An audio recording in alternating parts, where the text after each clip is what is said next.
If your nervous system feels tired and you're longing for a deeper, more embodied connection with the divine, I'd love to invite you to my free Sacred Intimacy Snapshot.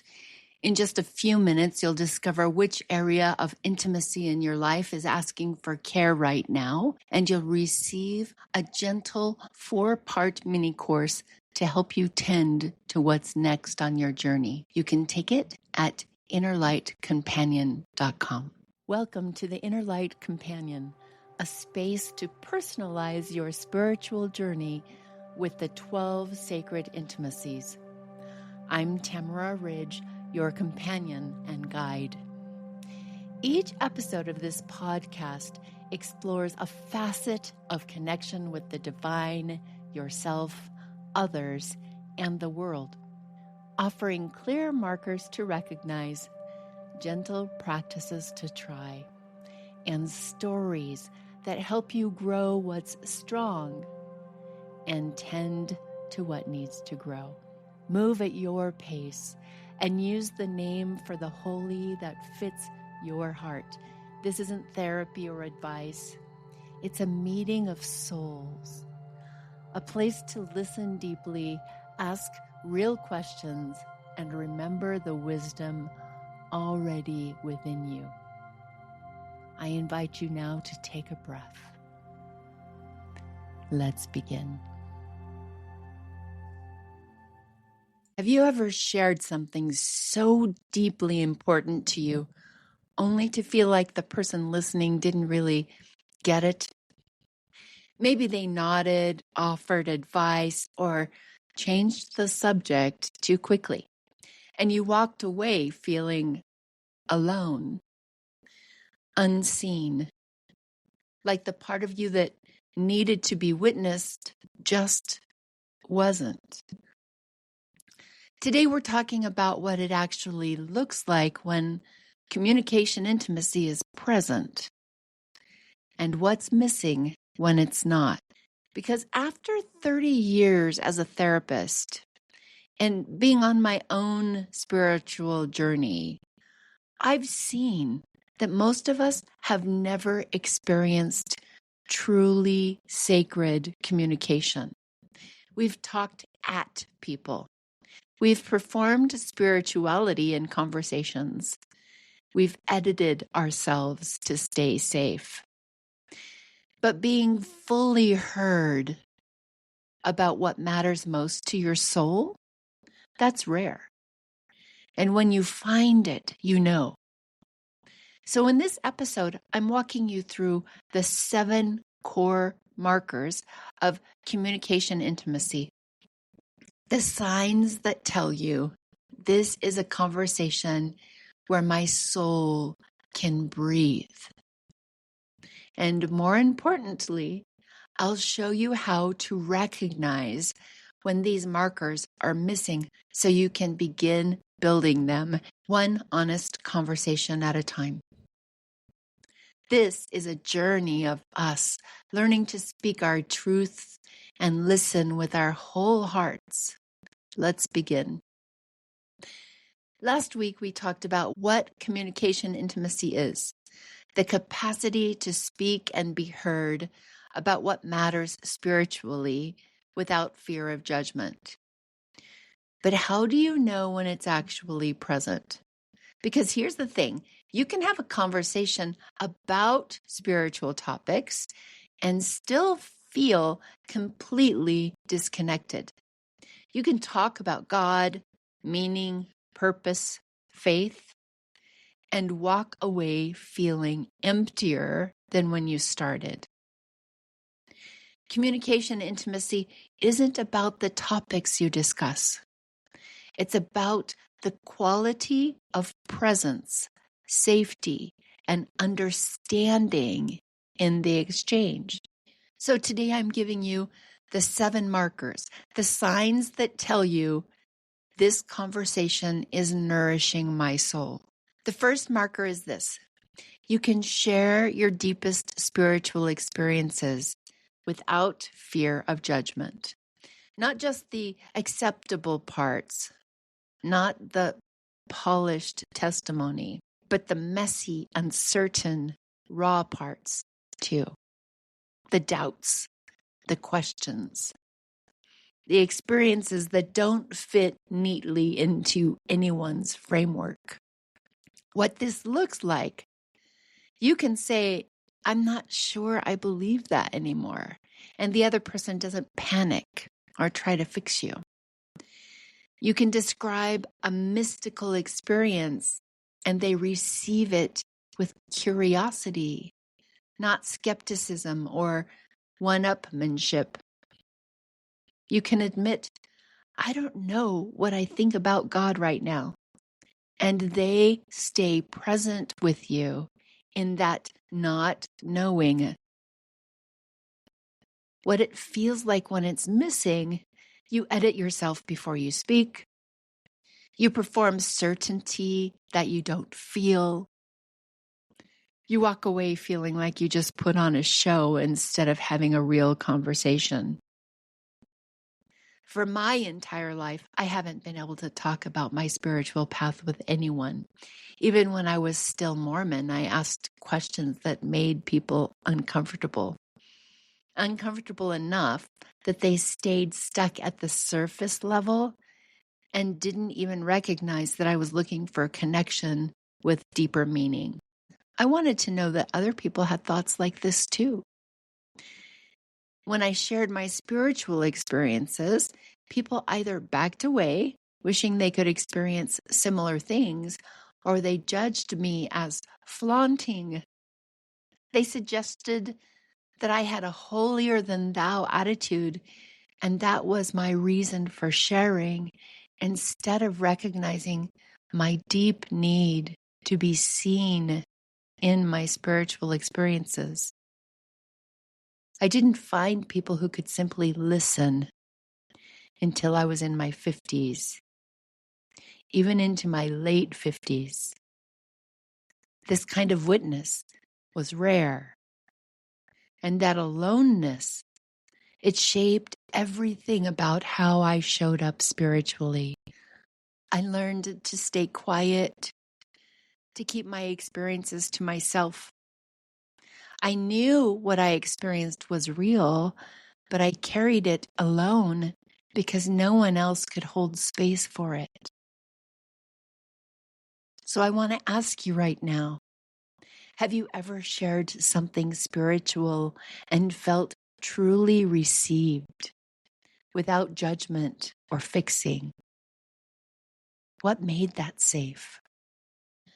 The second marker, you have people in your life who truly listen and understand your spiritual journey. Not people who want to understand so they can debate you.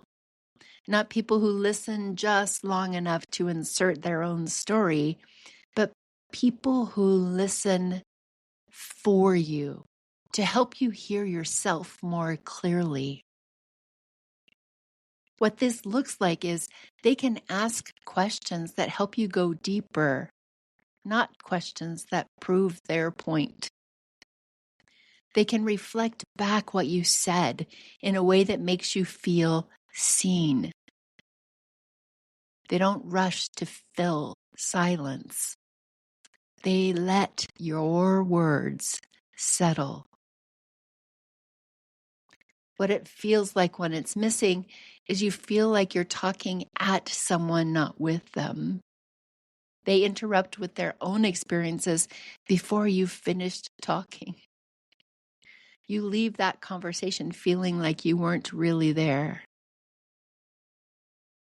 Trusted listeners don't just hear your words, they witness your soul. And that witnessing is sacred work. The third marker, you feel comfortable discussing doubts and struggles openly. This one is huge for those of us who grew up in a high control religion, because in those systems, doubt was treated as spiritual failure. Doubt your doubts before you doubt your faith. That was the message. And it taught us, if you're questioning, you're doing it wrong. But here's the truth. Doubt is not the opposite of faith. Doubt is part of the journey toward deeper truth. What this looks like is you can say, I'm really struggling with this teaching, and it doesn't end the relationship. You can question out loud without being told you're being deceived by Satan or your ego. Your doubts are treated as sacred, evidence that you're seeking, not failing. What it feels like when it's missing, you hide your questions. You perform certainty to stay safe. You feel spiritually isolated because no one knows what you're really wrestling with. So I want you to pause again and reflect. What doubt are you carrying right now that you haven't said out loud? The fourth marker, you can name and ask for spiritual needs with people close to you. This might sound simple, but it's not.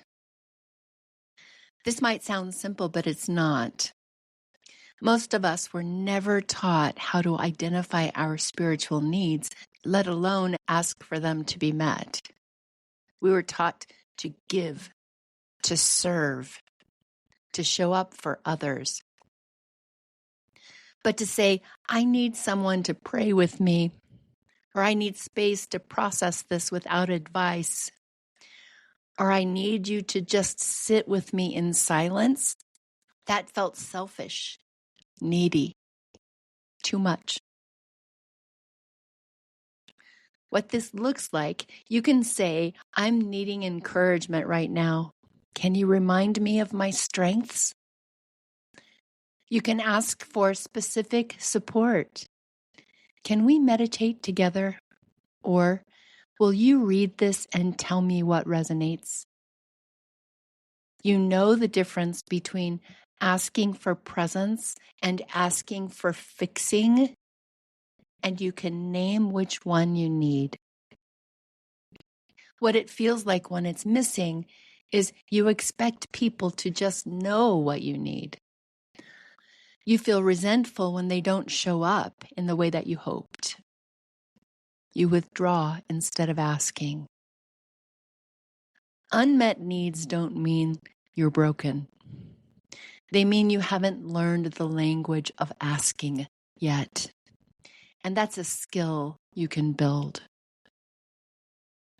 The fifth marker, you listen to others' spiritual experiences with genuine curiosity and support, not fixing or debating.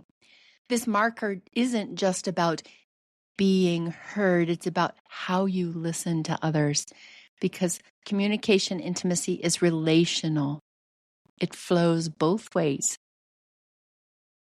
What this looks like is you ask, what was that like for you? Instead of, here's what I think you should do. You can sit with someone else's experience, even if it's different from yours, without needing to correct it. You reflect back what you heard. It sounds like you're feeling, and check, did I get that right? What it feels like when it's missing is conversations become debates. People compete to share their own story instead of staying with yours. Advice giving replaces presence. In my spiritual counseling work, I've learned that the most powerful thing I can do is not to give answers, but to ask questions that help people hear their own guidance. When someone comes to me struggling with a decision, I don't say, here's what you should do. I ask, what does your highest self already know about this? Or, have you ever experienced something like this before? What was the solution you found then? And then I listen. I witness. I hold space. That's active, curious listening. The sixth marker, you regularly have honest, open conversations about faith, meaning, and purpose, not just in crisis, not just when something's falling apart, but as a rhythm, a practice, a way of being together. What this looks like, you have people you can text and say, can we talk about what happens after we die? Sunday brunch includes conversations about how you're experiencing the divine lately, not just what you did this week. Spiritual topics aren't reserved for appropriate settings. They're woven into everyday life.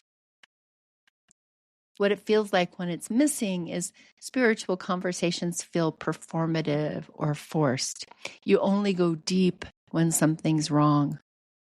And most of your relationships stay at the surface.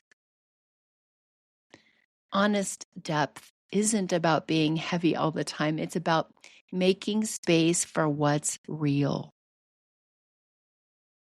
The seventh marker, after sharing, you feel heard and understood. This is the test, the outcome. You can have all 6 markers that I've already mentioned, but if you walk away still feeling alone, something's missing. What this marker looks like, you feel lighter after the conversation, not heavier. You sense that the other person got you, even if they didn't agree with everything. You feel less alone in your experience. What it feels like when it's missing is you share something vulnerable and feel regret afterward. You wonder if you said too much. You feel more isolated after the conversation than before. So I want to invite you to pause again. Think of this question. When was the last time you felt truly understood after a spiritual conversation?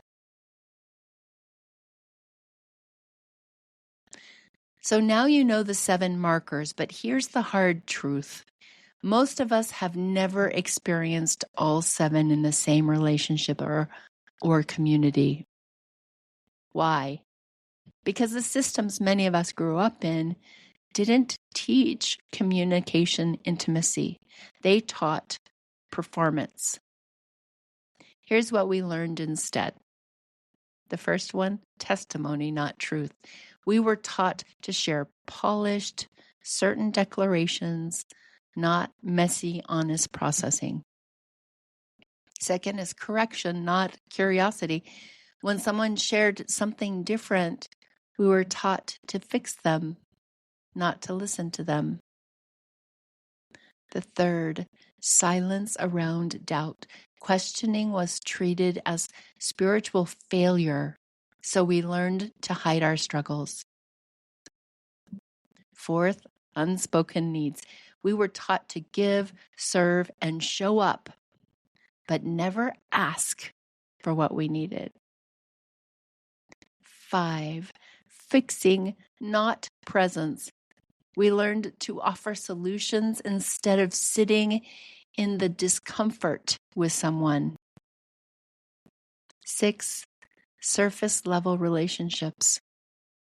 We talked about faith, but rarely shared what was actually happening inside our souls. 7, isolation after sharing. We learned that vulnerability often led to rejection, so we stopped being vulnerable. The result? We carry a deep hunger to be heard and no models for how to do it. But here's the good news. You can learn this. These markers aren't reserved for spiritually advanced people. They're skills, practices, rhythms you can build. And the more you practice them, the more communication intimacy becomes the foundation of your spiritual life. Here's what I've come to believe. True spiritual intimacy with the divine requires honest communication with ourselves and others. You cannot have a real relationship with God if you're performing in every human relationship. You cannot hear your own inner guidance if you've never learned to speak your truth out loud.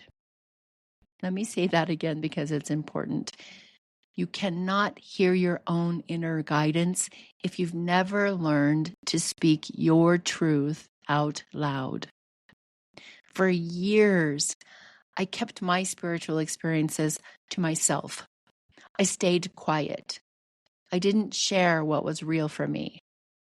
And over time, that silence didn't just isolate me from others, it began to muffle my own inner voice. Because when you learn that your truth isn't safe to speak, you start editing it before it even fully forms. You second guess the nudges. You dismiss the insights. You talk yourself out of what you know, not because the guidance isn't there, but because you've trained yourself not to trust it. Communication intimacy isn't just about feeling connected. It's about becoming whole. It's about learning to hear yourself so clearly that no one else's opinion can drown out your inner knowing. And that process, it starts with you. Before you find the perfect spiritual community or the ideal friend who gets you, you have to learn to listen to yourself with curiosity and compassion. You have to practice saying out loud what's true for you, even if it's just to yourself at first. Journaling, speaking into the silence, naming what you feel, what you doubt, what you're wondering. Because the divine speaks through that inner voice, your intuition, your highest self, that quiet knowing. And if you can't hear it, or if you've learned not to trust it, your spiritual connection stays fractured. When you can say to yourself, I don't know, without shame, you learn to trust your own uncertainty. When you can name your doubts to yourself first without immediately shutting them down, you create space for deeper truth to emerge. When you can acknowledge your needs to yourself, I need rest, I need silence, I need companionship, you learn that you're not too much. And then when you bring that same honesty into relationship with others, when you can say, I don't know, and be met with love, not fixing, you learn to trust your uncertainty in community, not just alone.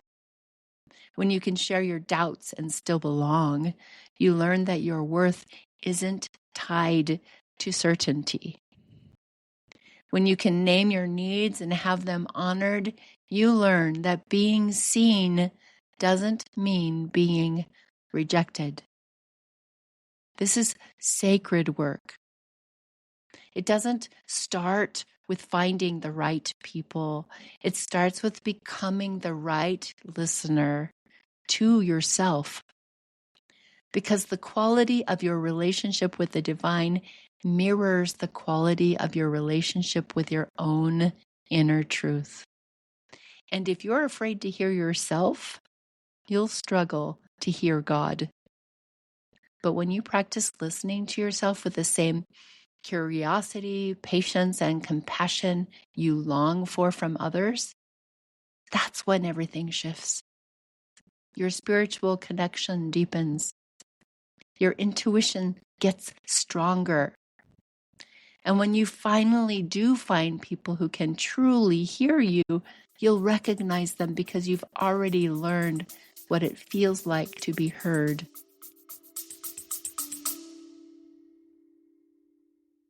I'm developing a 4-week online retreat called Awakening Your Inner Light. specifically for people coming out of high control religion who want to learn meditation, how to trust their intuition, and how to build direct connection with the divine. If you want to be on the early access list, email me at tamara@innerlightcompanion.com. That's TAMARA at innerlightcompanion.com. You've been practicing it with yourself all along.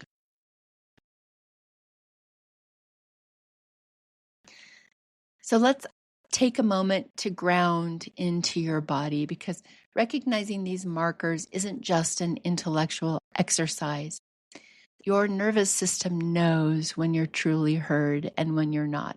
So let's practice tuning in. Close your eyes if you're able. Place one hand on your heart, one on your belly. Take a slow breath in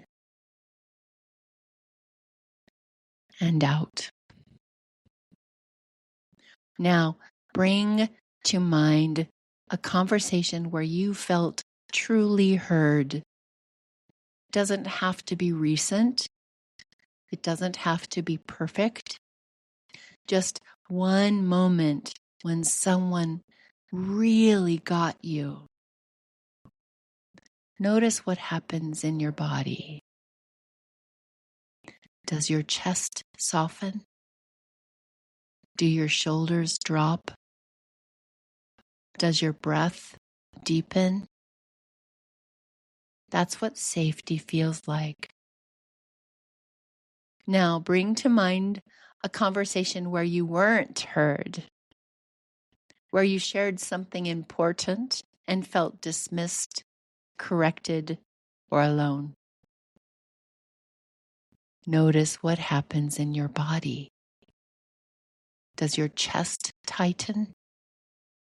Does your throat close? Do you hold your breath? That's what disconnection feels like. Your body knows the difference. And the more you tune in to these signals, the more clearly you'll recognize which relationships are safe for sacred communication and which aren't. Take one more deep breath. As you exhale, release any shame or judgment about the relationships where these markers are missing. This isn't about blame. It's about awareness. And awareness is the first step toward change. So here's your invitation for this week. Pay attention to your conversations, especially the ones about things that matter. After each conversation, ask yourself the 7-marker check-in. Non-judgmental sharing. Did I feel safe being honest, or did I edit myself? Trusted listener. Did this person really listen, or were they waiting to talk?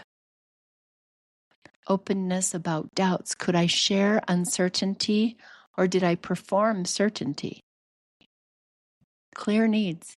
Did I name what I needed, or did I expect them to guess? Active listening. Did I listen with curiosity, or did I rush to fix or debate? Honest depth. Did we talk about what's real or stay surface level? Felt understanding. Do I feel more connected now or more alone? You don't need all 7 to be present for a conversation to be valuable, but noticing which ones are missing helps you see what you're hungry for and what you can begin building. So for some journaling prompts for this week, I want you to write, which of the 7 markers do I experience most often? Which markers are almost never present in my spiritual conversations? Who in my life offers the most markers? What makes that relationship safe? What would it feel like to ask for one of these markers explicitly? For example, I'm not looking for advice right now. I just need you to listen. If this episode helped you recognize something, maybe a pattern that you've been living with or a hunger you didn't have words for, I'd love to hear from you. You can reach me directly at tamara@innerlightcompanion.com. And if you're feeling the pull to go deeper, if you're ready to explore these 7 markers in your own life with personalized support, I offer spiritual counseling sessions where we create sacred space for exactly this kind of work. When we invite the divine into whatever you're navigating, we listen together to your doubts, your questions, your knowing. And we help you hear your own highest self more clearly. You can learn more and schedule a session at guidinglightspiritualcounseling.com. If you're wondering where communication intimacy shows up in your life and where it's missing, take the full Sacred Intimacy Assessment. You'll get your personalized spiritual profile across all 12 intimacies, plus a 4-day email course diving deeper into your specific journey. It's available on a pay-what-you-can basis because your spiritual growth shouldn't be limited by finances. Find the link in the show notes. If you're not already subscribed to the Inner Light Companion, hit that follow button right now so you don't miss next week's episode. Communication Intimacy Part 3. Problems and Gentle Practices. We'll explore the everyday struggles that block sacred communication and the simple practices that heal them. And if this podcast is helping you on your spiritual journey, would you leave a review? It takes 30 seconds and it helps other seekers find this community. The 7 markers we explored today aren't just signs of healthy communication. They're signs of a soul that's learning to trust itself enough to be seen. And here's what I want you to know. You deserve to be heard, not just about surface things, not just when you're performing certainty, about what's real, about what's sacred, about what's alive in your soul right now. And if you haven't experienced that yet, if these 7 markers feel like a distant dream, that doesn't mean you're broken. It means you're being invited to build something new, one honest conversation at a time. I hope this week brings you one moment of being truly heard. May you notice when it happens and let your nervous system remember, this is what safety feels like. Until next week, beloved, trust the voice within and trust that someone somewhere is ready to hear it. This is a journey of us. You are not alone. Thanks for listening. As you step into your day, notice which intimacies stirred for you, and then choose one small practice and let it meet you where you are. You want support? Grab the free Sacred Intimacy Snapshot, and when you're ready, the full Sacred Intimacy Assessment that can guide your next steps. Links are in the show notes. Until next time, walk gently, listen deeply, and trust the light within.